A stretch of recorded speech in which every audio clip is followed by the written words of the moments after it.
Unahin mo ang sarili mo. Hindi dahil makasarili ka, kundi para makatiyak ka na magsusurvive ka at makakatulong ka pa sa iba pagkatapos. Pero hindi pwedeng hindi mo mamahalin na yung sarili. Tapos sasabihin mo, mamahalin mo ang sandaigdigan, mamahalin mo ang lahat. Sapagkat kung bumigay na yung katawan, bumigay ang iyong isip, bumigay ang iyong emosyon, ano pang pagmamahal ang maibibigay mo sa iyong kapwa? Kung nakikita nyo sa mga eroplano na ipinapakita na pelikula o demonstration bago lumipad, na sinabi, pagka nawala ng oxygen dito, may lalabas sa mga oxygen mask. Kung may kasama kang bata, lagyan mo muna ang iyong sarili at saka mo siya lagyan. Bakit ganon?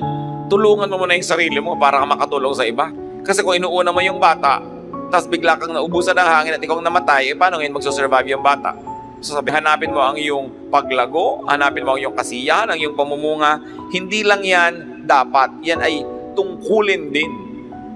Sapagkat ang lahat ng ibinibigay ng Diyos sa atin ay dapat nating alagaan. At ibinigay sa iyo ang sarili mo para alagaan mo.